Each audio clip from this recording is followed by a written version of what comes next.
లో చికిత్స పొందుతున్న సిఐ మొగులయ్య హోంగార్డ్ కిషోర్ ఆరోగ్య పరిస్థితి మెరుగ్గా ఉందని ఆందోళన చెందాల్సిన పని లేదని డాక్టర్ భాస్కర్ రావు చెప్తున్నారు. సిఐ ఒంట్లో ఉన్న 2 బుల్లెట్లను ఆపరేషన్ చేసి తొలగిస్తామని చెప్పారు. సర్కిల్ ఇన్స్పెక్టర్ గారికి ఇంకా ఒక 2 బుల్లెట్స్ ఉన్నాయి. ఆ 2 బుల్లెట్స్లో కూడా ఈరోజు ఆపరేషన్ చేసి తీస్తాం. అదే హోంగార్డ్కి కిషోర్ కుమార్కి ఆ బుల్లెట్స్ అన్నీ కూడా బయటకు వచ్చేసాయి.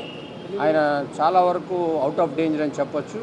కానీ ఈ సర్కిల్ ఇన్స్పెక్టర్ గారికి ఇప్పుడు ఈరోజు ఆపరేషన్ చేసినప్పుడు ఆ బుల్లెట్స్ అయితే మనకు కనిపిస్తున్నాయి, కానీ లోపల సాఫ్ట్ టిష్యూ అంటే లివరు, కిడ్నీ, ఇంటెస్టైన్ అలాంటి ఎంత దెబ్బతిన్నంతవరకు మనకి తెలియదు. అది ఆపరేషన్ చేసినప్పుడు తెలుస్తుంది. దాంట్లో కనుక ఆ సాఫ్ట్ టిష్యూస్ ఏమీ కనుక డ్యామేజ్ కాకుండా ఉంటే తను కూడా టోటల్గా అవుట్ ఆఫ్ డేంజర్ కింద మనం తీసుకోవచ్చు. ఇద్దరు మంచిగా ఉన్నారు, బాగా మాట్లాడుతున్నారు.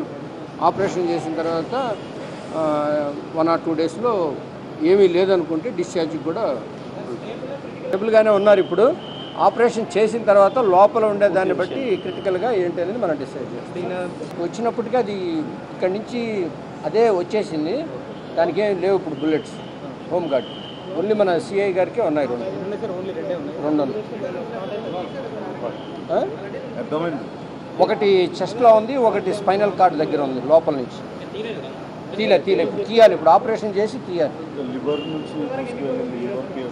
అవన్నీ కూడా మనకి ఇప్పుడు ఈ సిటీ స్కాన్ ఇవన్నీ చేసాం, అన్ని టెస్టుల్లో వాటిలో ఏం కనిపించడం లేదు. మనకు అబ్డామన్లో ఉన్నట్టే కనిపిస్తుంది. అది ఎక్కడి నుంచి ఎక్కడికి వెళ్ళింది అనేది ఓపెన్ చేసిన తర్వాత తెలుస్తుంది. ఆ ఏ డ్యామేజ్ కాకుండా ఒకవేళ లక్కీగా ఓన్లీ చెస్ట్ వాల్ నుంచే ఎళ్ళుంటే మనకి ఎలాంటి ఆయనకు ప్రాబ్లం ఉండదు. ఒకవేళ అదేదన్నా ఉంటే దాన్ని రిపేర్ చేస్తే కొంచెం హాస్పిటల్ స్టే అనేది ప్రొలాంగ్గా